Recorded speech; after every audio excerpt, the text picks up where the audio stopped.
Good morning, my dear Lawrence, Professor Schiffman. Let me introduce you briefly to all those who are going to watch to this recording.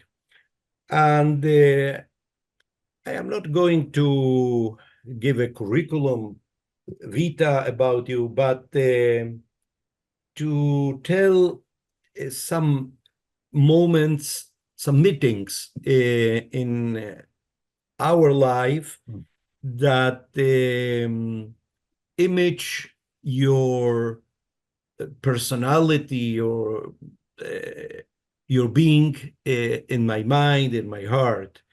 The first time that I heard about you is as a great professor in New York University. And I say great because you are recognized as one of the world experts in the analysis and research of the Dead Sea Scrolls.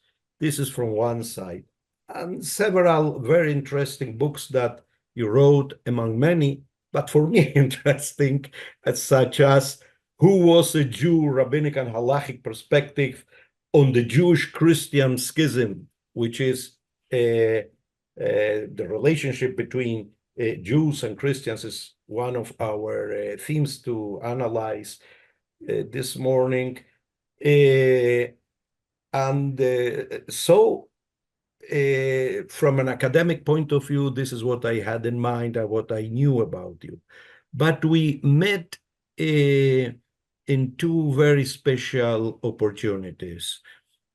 On 2004 in Buenos Aires, and we sat elbow by elbow. Right. Because we sat in a rabbinic and a Talmudic expression, bechatzi goren agula. Yes. So in a U, forming a U, so each one could see the faces of the others.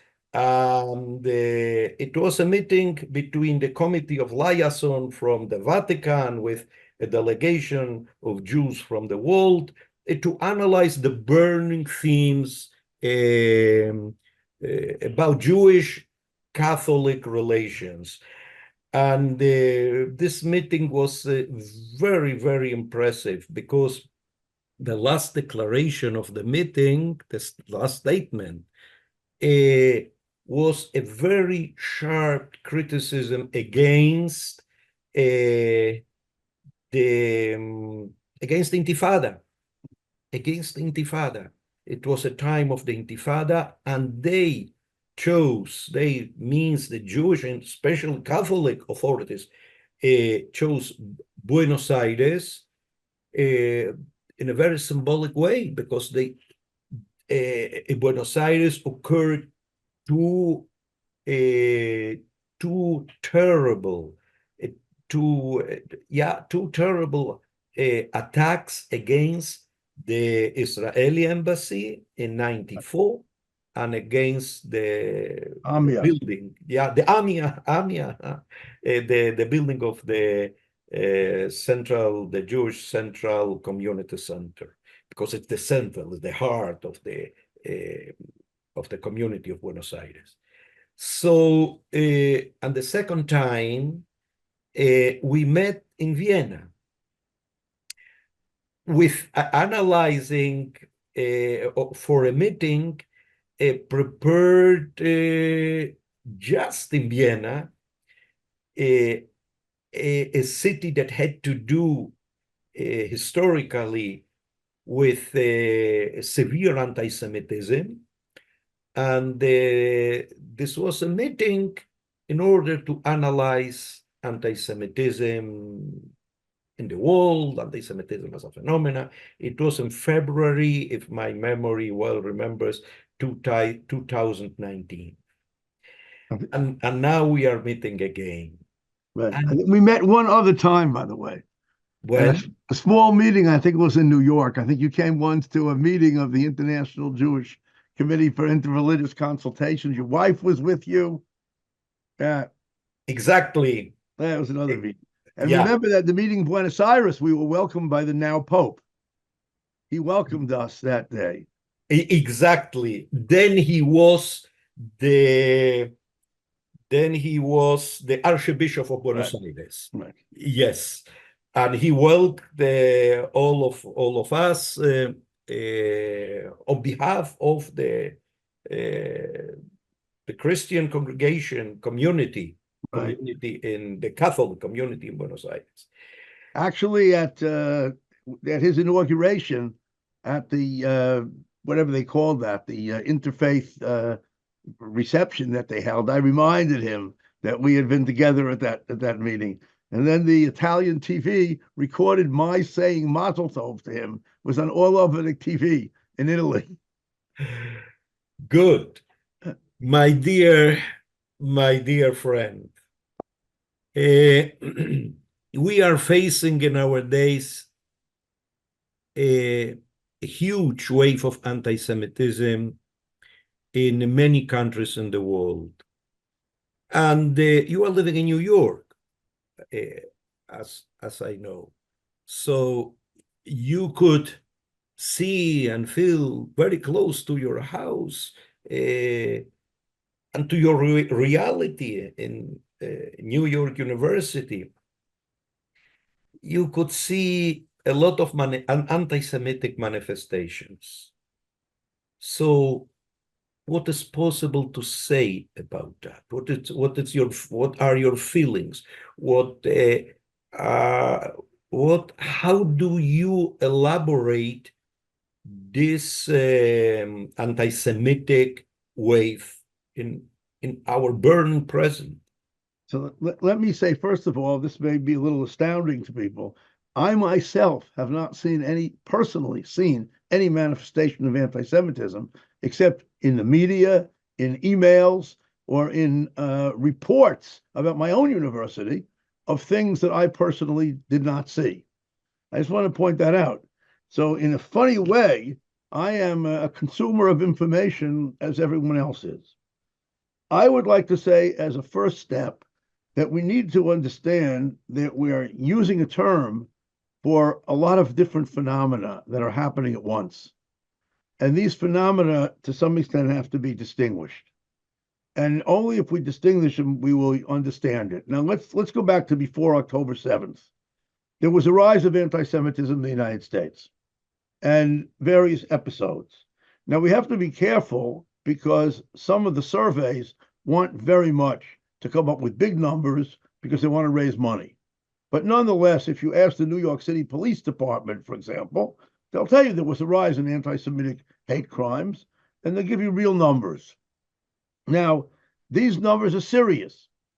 Virtually all of these hate crimes before October 7th were some ignorant or low-class type person hitting a Jew somewhere, pushing a Jew, saying something nasty. This is a certain type of phenomenon that was happening. It's very negative. It's not exactly the same as what we're facing now. That problem, at least, was understood, maybe rightly or wrongly, as a law enforcement problem. And attempts were seriously made. We're speaking about New York now. And by the way, I live on Long Island, actually, but okay. But the New York City Police Department tried very hard to put in larger efforts there to stopping these things. And we do need to remember that other type of hate crimes also were increasing, but not at the same rate. So you have these crazy episodes of somebody comes up to a Jewish kid in the street and pushes him on the ground and runs away on his bicycle. This type of stuff. Now, October 7th brought something completely different. One new component is large numbers of Muslims and Arabs who are demonstrating and who in some cases are saying anti-Semitic things, not just political opposition to Israel. One thing which is clear is that most of these demonstrations want Israel off the map. Now, whether we should call that anti-Semitism or anti-Israelism, whatever we're going to call it, they want Israel not to exist. They want it to disappear. Some of them want genocide and admit it. Then there is a second phenomenon, which I would call non-Jewish Americans who, for leftist political reasons, are highly anti-Israel. They define themselves as not being anti-Semitic, but I guess we would consider them to be pretty close to anti-Semitic, because I'll give you an example. Let's say that you say you're not racist, but you don't want the United States to put any money into research on sickle cell anemia. Now, sickle cell anemia is a disease that mostly bothers blacks.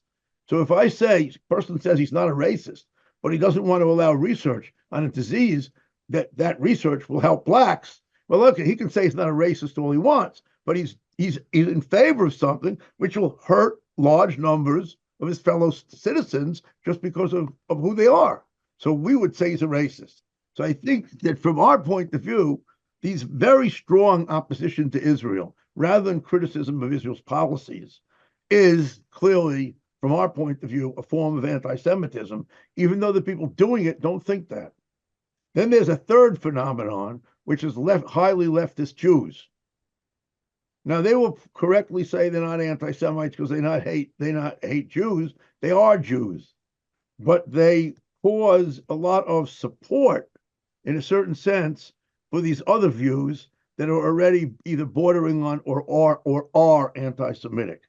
Now, there's one thing I want to say before this kind of attempt to complicate it, but I think when we don't complicate it, we can't fight it. That's my problem. If you act like it's all one thing and you just give it a name, you can't fight it. It's like saying cancer. Chas v'shalom, God forbid someone has this terrible disease. The doctors know that it's really a whole lot of different things, and they have to attack the right one. And until they know which one to attack, they can't help the patient. So this is very important to understand that there's a combination of things happening. But the other thing I want to say is that a lot of our fellow Jews don't realize the tremendous amount of support that Israel has in the country. And most of the surveys say that. And despite some issues we may have with the government one way or another, the government continues to support Israel. And the government in this country is not engaged in any anti-Semitic activity. On the contrary, they're trying to fight anti-Semitism, even if it's not necessarily working in the way they think it should. But the point I'm making is that we have to be careful not to overestimate the problem that we face and not to turn it into, people start talking about what's 1939. It's not 1939. We have a situation that can be helped, and we have many friends, and many of those friends are very sincere and honest and good people who really are our friends. And I think we need to not forget that, and also be very careful not to make general statements about anti-Semitism that actually may accidentally basically blame people, or I don't know what you want to say, incriminate people who are not anti-Semitic at all. So I think what we need to do is distinguish these separate phenomena.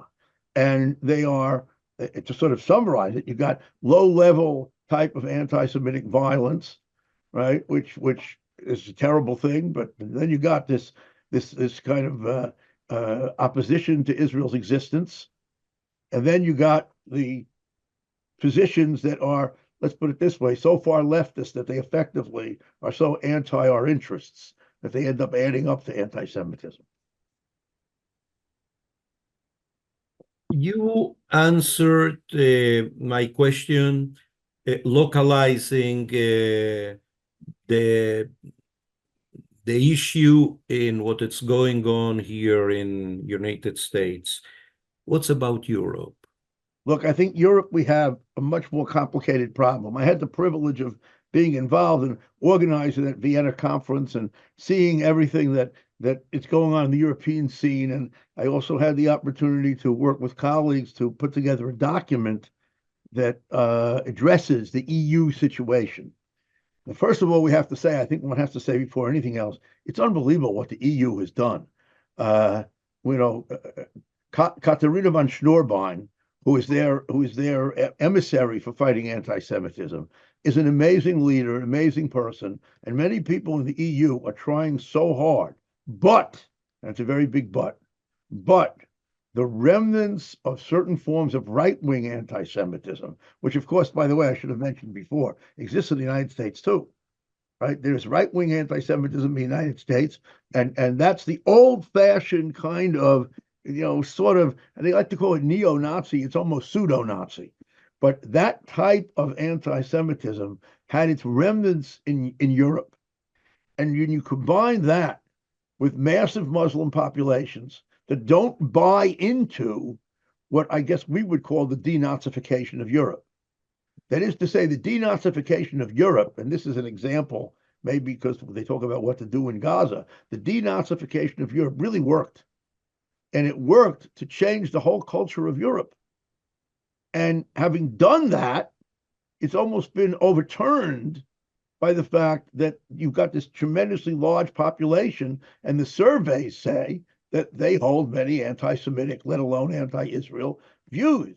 So between that and the old remnants of the neo-Nazis, the people fighting it in the EU who are trying their hardest, and in Great Britain, which is no longer in the EU, they're trying their hardest, but they have their hands full. And there, it seems that it's much worse than the United States in terms of average citizens, which I think is a sort of a different problem, that how many average citizens hold some anti-Semitic beliefs, right? So having said that, right, I was on an airplane flying to Switzerland, and a Jewish guy kept his baseball hat on in the plane the whole time. What do you think? He's going to be attacked by anti-Semites on a Swiss air flight to Zurich? I mean, I think some of our Jewish community is beyond reason on some of this, but on the other hand, there are some places where it's very serious. We just saw the issue in Malmo, the number of people coming out to demonstrate against a singer. And, I don't really know anything about this type of popular Israeli music, but this woman deserves tremendous praise at age 20, becoming a representative of her country and going the night before the contest to a Holocaust memorial. And rather than going to the party where, of course, she probably wasn't wanted anyhow, but it's not the point. Rather than going to the party, going to the Holocaust memorial, and being shown lighting a candle and praying. And, this is unbelievable what she did. And standing up to all of that. But that type of anti-Semitism that's mixed with anti-Israel and anti-Israelism, which is a new term we may be seeing more and more, where everything about Israel is no good. You can't even have somebody sing a song. And to the extent that you can blame Israel for the massacre of their own citizens. So it's clear that the level of openness to anti-Semitism there is great, and that it's in a certain sense been revived after the successful appearance of at least a successful denazification. Now, one other thing I want to mention, which is that in Europe in general, politics is way to the left of American politics. And that's a whole other problem, because things like military are hated. And so Israel, as a great power, which it is now, is hated by a lot of Europeans just because of the fact that it's a great power. So I don't know. I think we have a lot of problems there. And I mean, I don't have to say something everybody knows. Everybody knows that the attempt to create a Jewish state to stave off anti-Semitism by becoming a normal nation has unfortunately not done that, as we know. And it's just morphed it in many ways into something new. Now, again, all this discussion about like the IRA definition and criticism of Israel, I think we all know the difference between criticism of Israel and hatred. And I think we can tell it, and we can tell it even from people who are so far to the left of you and me, let's say, that we see these people, we know who hates Israel and who just doesn't disagrees with it. And we can tell the difference. And we can sort of we could come up with some people that I don't want to do it, but name some names of people, right, in Israel who are so far from the views that most people hold. But yet they're obviously not anti-Semites, and they don't hate Israel. They just think it should be run in a different manner. So the point I'm making is, and of course we have the same thing in every country. There are people, in the United States, this is something people don't realize. There are people in universities who hate America, right? But there are people who hate the university, right? I just want to make, by the way, one other point about this discussion in terms of universities also. We do have to be very careful about thinking that certain things are massive in universities that are not. all this stuff of very left-wing ideology is in a very small number of subjects, which are a minority of the university as a whole. It only is going on in humanities and social sciences, which are the smallest parts of the great modern universities. And then we have to add the fact that, for example, we saw in Duke, 30 students walked out on Seinfeld's speech. So you're not talking about some kind of massive, and we have to understand that we have to keep things in some kind of perspective, even though we have to worry about them. Let me put it that way. Good. And now the third question. How this war or what occurred from October the 7th onwards shaped the Jewish, Christian, or specifically the Yeah, Jewish yeah, Catholic dialogue? yeah. Let's just say the following, which is that I think we have to be very careful not to overdo. Let's put it this way: the problems that we have with the Catholic Church, and here's why I say that: because we have other groups with which we have much bigger problems, and it's very important to remember that. Now, the problem that we have with the Catholic Church is, to some extent, caused by also the geographical fact that they have parishioners in countries that are arrayed against or who oppose Israeli policy.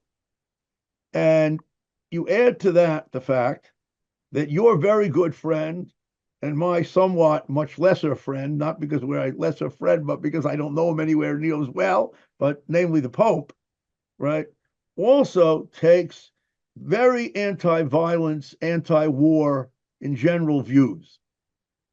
Now, the problem here is that the Jewish community has been dissatisfied with some statements from the church, and maybe correctly so.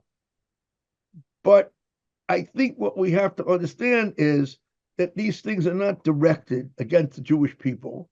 They're, on the contrary, they're directed towards an ideology, which is to some extent coming from the Pope, that is very much concentrated on the idea of peace at all costs. Just look at Ukraine. He takes the exact same position regarding the war in Ukraine. And the rest of the people in the Vatican operation, whatever else, are trying to balance themselves with a situation in which they have Catholics in Gaza, and of course the problem that they have in maintaining relations with the other Christian groups in the Middle East, including their own parishioners. So when you understand all that, at least we know if we don't like what they said, it's not anti-Semitism. That's the point I would make. Now, I take a view which is different from some people, and I'm going to paraphrase something. I have a friend who owns the Long Island Jewish World and some other newspapers, Jerry Lipman. And many years ago, when something came out like 3 popes ago that the Jewish community didn't like, he had an editorial, and it concluded with the following sentence: let's face it, the Pope is Catholic, he's not Jewish. Now, we have to be careful not to mistakenly believe that a good relationship or an improved relationship with the Catholic Church would mean that we never disagree with them and never disagree about something important. And this is simply, right, a reality of the situation. And so I would not fall into the trap of thinking that there is a crisis, even though there is a disagreement. And the views which you're getting, which we don't like here, there, or the other place, are not anti-Semitic. They're not extreme. And the problem is that sometimes they simply, we have to be careful of this. The Jewish community always wants a mention of Hamas being condemned in every statement. In other words, the rule of the Jewish community is like this: if you want to oppose Israel's policy in Gaza, you can, but make sure to say at the beginning that the Hamas started it, right? Now, we are so far after October 7th itself that whether we like it or not, statements come out from people who don't hate us that don't mention Hamas. And we don't like it because we think it makes it look like Israel started it, right? So as I said, they've come out with some statements we don't like. They really have, right? And having said that, I think we need to keep it in perspective and make clear to them what our problems are and hope that we can do better, but not come to the wrong conclusion and think that they all became a bunch of anti-Semites. They're not anti-Semites and they don't hate Israel, et cetera, right? And I mean, of course, well, in some cases, I'm talking about people whom I've met and talked to.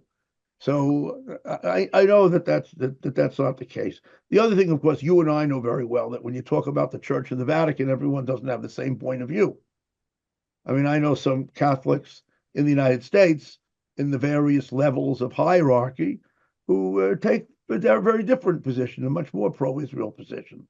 So I would just say that we have to live through this and go on with Catholic relations, not fall into the trap. Now, this is very different than the problem of the World Council of Churches, for example. And I gave a talk a while ago about this whole problem of reactions to October 7th of various groups. Because the difference is because there you're talking about a group who doesn't understand it's a two-way street. I mean, the World Council of Churches consistently blames Israel all the time, never makes a fair statement. In general, the Vatican tries to make fair statements even when they don't agree with Israel. So, I think that in there you have a much more complicated problem. You have to ask yourself, I mean, why is every statement only one-sided? And somehow, you forgot what really happened. And I think we have a much harder time there than we have with the Vatican. Now, one other point about the Vatican and the Catholic Church is it's much easier to criticize them because we know whom we have to talk to. And this is a very important point. Because of the organization of the Vatican, never mind that it's not as uniform as people think. Every once in a while I get these funny questions from tourists. How do I get into the Vatican?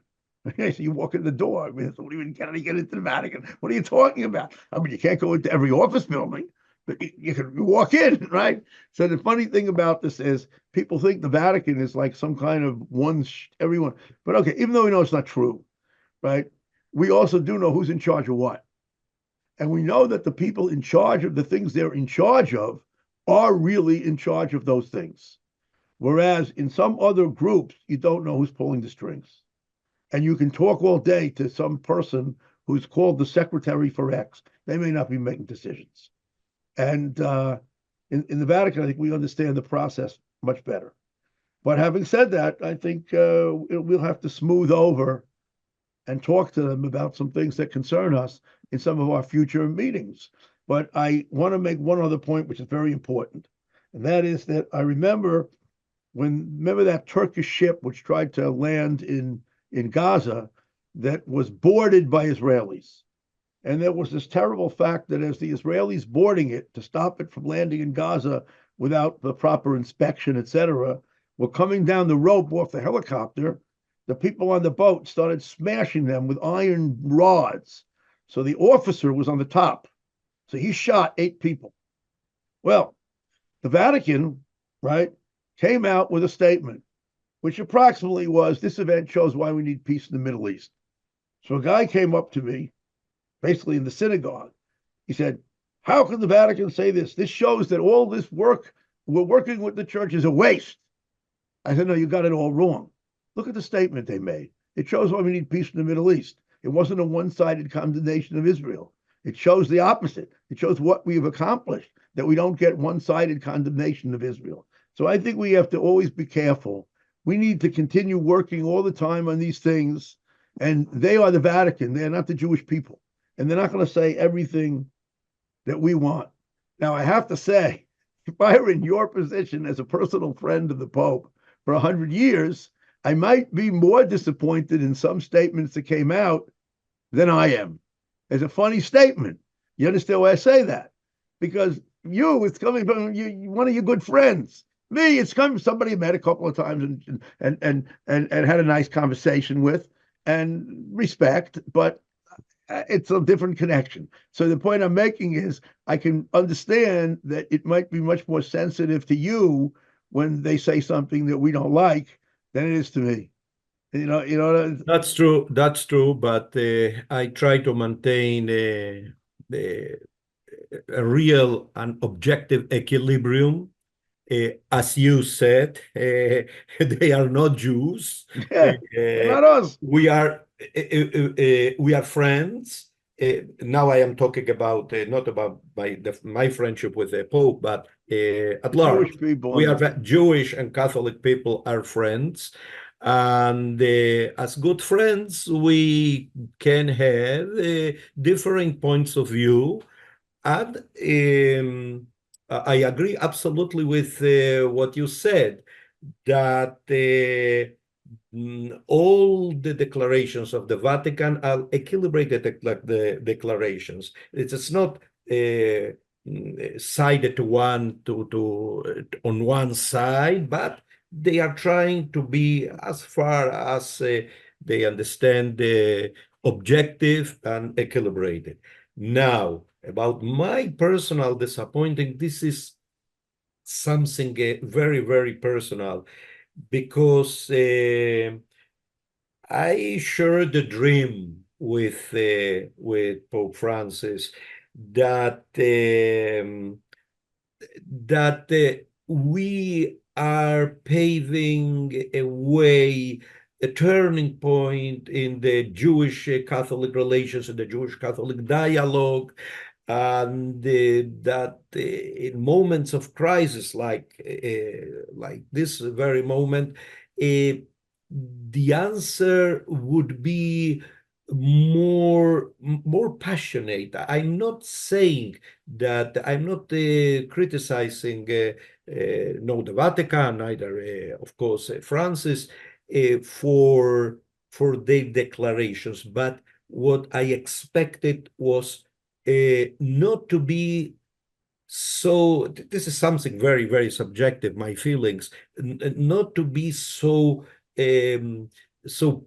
not to take a special political special care in their declarations, not to be so polite, but to put passion, a prophetical passion in their declarations, to blame, to condemn Hamas even much more for what yes, they yes, did on the way that they did that, and to condemn Israel also, because maybe that if the Francis declarations or speeches would be with passion, saying in a very clear way that you cannot condemn all the Palestinians to starvation. You cannot punish all the people for the errors, for tactical errors of Israel, and maybe that this would have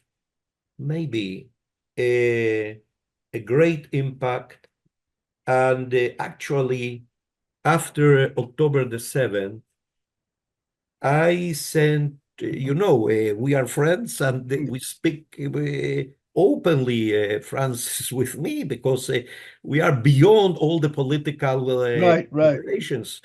So I wrote to him, you must, this is a moment not to keep silence. This is a moment to shout out. right, The second, in the second email I wrote to him, I quoted a verse from Amos that when God speaks, the prophet can right, maintain right. silence. And he answered me emphatically, but I'm not maintaining silence. And it was true, and many people in Israel accepted that they recognized that he is talking very well, but I saying things very well, condemning what occurs on October the 7th, Yeah, I condemning think there's Hamas. another factor here, and And that is, but what I expected is some prophetical voice. so I here's what I was know. going to say. I think that they got into the problem of Ukraine because Ukraine is to some extent Catholics versus Eastern Christians. They got into taking positions on Ukraine. And once they got into that way they do it, then they just transferred it over. I think that the idea that in the Ukraine, they wanted to stay out of the politics. They didn't want the politics to enter into the interreligious, even though, let's face it, it is completely in Russian Orthodoxy and the whole split of the church and all this stuff that's been going on. But I think somehow or another, Ukraine hovers over this, and decisions about not speaking out loudly about Ukraine. And there you could ask the question, where were they on Ukraine? And the answer is, again, part of statements, right? Yeah. Trying to balance the situation, which is not a balanced situation. Regarding Ukraine, was an attitude from Pope Francis that I liked a lot. When the war in Ukraine broke out, so he did something impulsive, because he is an impulsive person in many moments. And he asked from his driver, take me to the Russian embassy. I would like to go and to speak directly, putting aside all the protocol. Yeah. According to the protocol, the ambassador has right, all that stuff. Right. So I interpreted what occurred there then. And he said to his driver, take me to the embassy. And he asked from the ambassador, arrange a meeting between me and Putin. And this kind of attitudes really I consider a lot, because again, the Pope has a very difficult position. From one side, he must be the head of a political structure, and he must to adjust himself to this political structure, and to the laws, and to the Secretary of State. And from the one side, he is a spiritual image and a spiritual model for millions and millions. And I know, as far as I know, my good friend, that the fire of prophecy is in the sense that Heschel explained word, is burning in him. Not to maintain silence, to say the things as they are. Between these two extremes, I understand, is Pope Francis fighting. But I just say, I think as a summary, I think we both would agree with this, that we have to be careful not to overblow this into thinking that somehow or another the whole major crisis of Jewish-Catholic relations. There isn't such a major crisis. We don't like some statements. And so we have to keep building in the future in the hope that if there's, God forbid, a next time, we'll do even better, right? Because we just have to think back. 50 years ago, they might have been condemning Israel from beginning to end as if Israel started it. So we have to keep doing what we have been doing successfully, and not turn somebody with whom we have some, and a lot of the disagreements we have with them are in the PR side. We have to admit that. A lot of the problem is the PR side of it. And we think they should be appearing somewhat differently. But look, 50 years ago, was not a Jew, a rabbi in the world that had the possibility to contact directly the Pope, right, and to talk with him and to receive an immediate answer from him to in our in the lexicon of our days, to his emails. I received immediate. Well, I would also say something else, which is, if you put the whole thing in perspective, and now let's forget about this individual, and his personal friend for a minute and talk about the fact that you have now, for example, we fought for 100 years, not quite, but for the release of the documents from the Holocaust period. Now, this has been accomplished. That was a major, major Jewish theme in Jewish Catholic relations that we were really concerned about, and we should not forget that that was accomplished. Right? But Now, tell me to finish my idea. yeah. I didn't talk about our friendship. What I would like to stress, to emphasize, is the point that our friendship began as a consequence of the fact that Bergoglio, the then Archbishop of Buenos Aires, he took very seriously Nostra Aetate and all the teachings of the Second Vatican Council as a way for his priesthood. This was his and is his belief. So our friendship, okay, this is an anecdote. The most important thing is that our friendship was inspired, is a consequence of Nostra Aetate and the documents of the Second Vatican Council. Yeah, see, here's though a very important point, which is that part of the disappointment of the Jewish community in some of the statements that have come out is all because of that. Namely, because we've come so far and because we have a friend there, right, who is really a friend, so something more was expected than what the diplomats forced. Now, after the first statement, there was another one by Cardinal Parolin, which was much better. But then you get another one, which is, right? So the point that, and I know that in the U.S., there were statements that were semi-parv because somebody told someone, this is the way we want it to look like now. We'll worry later, you know? And so the point that I'm making is I think that caused some of the disappointment is because of the good relationship. If we had a bad relationship, why would we be disappointed? What would we expect from them? So we expected, right? And I think that one of the things that will have to be clear over some period of time is they have a different problem, which is, let's not talk about our problem with them. They have a different problem, which is a kind of internal ethical, moral problem, because they know as much as we do about what's really going on and what did go on. They know it all. And the question is, right, are they measuring up to their own standard for taking moral positions as opposed to political positions? And they're too worried right now about the political position rather than the moral position. And I think that's an internal problem that they have to deal with. I mean, how do they, face themselves in regard to that? And especially considering the constant condemnations of the Pope and others of anti-Semitism. So they have to figure out, right? And that's, I think, something which is very, very, is their problem, not our problem, so to speak.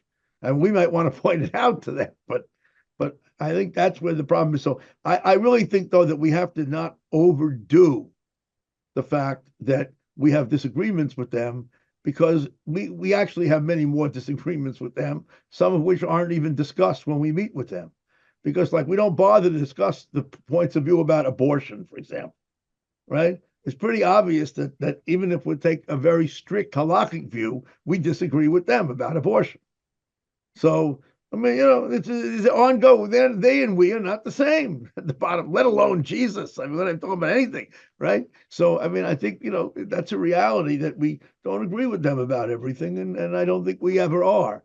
So I would say that after this thing somehow calms down, if it ever does, right, we're going to want to make clear to them certain things about our disappointment in some things in their reactions, and hopefully maybe the next generation of their leadership will understand a little bit more the Jewish sensitivities, which are partly about how it's said.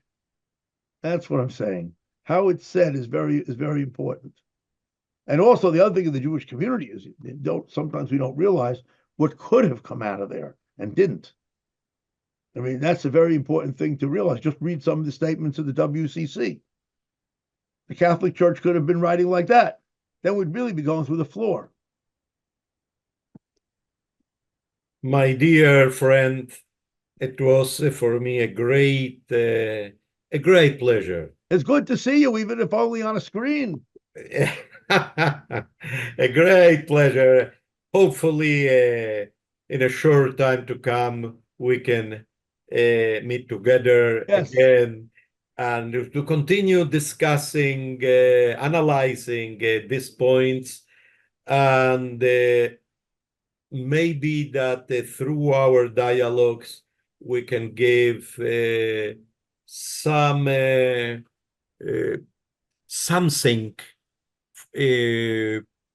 for the getting of peace in the world, some We can message, hope. some idea, something relevant.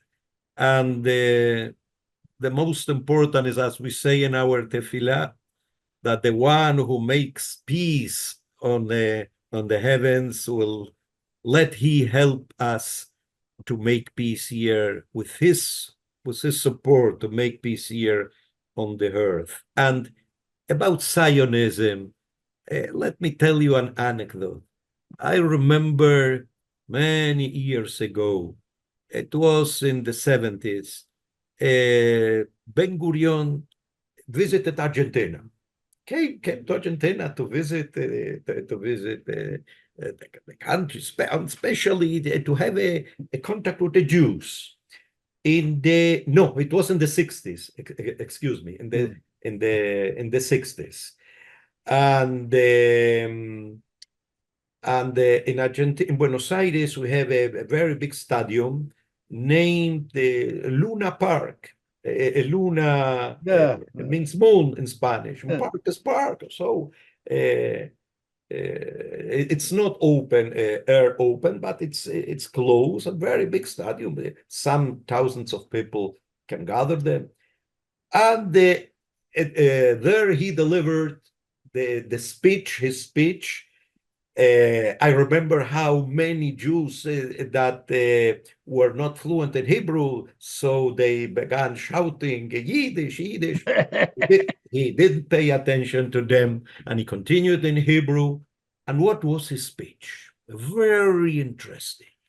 His speech was a summary of how he understood the history of Zionism, the history of Zionism. And I remember, and I will remember forever his last sentence.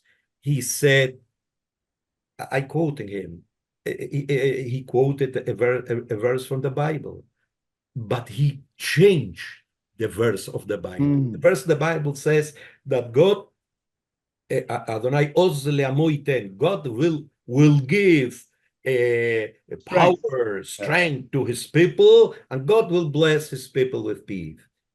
And he changed this verse and said, Adonai Oz le'amo natan.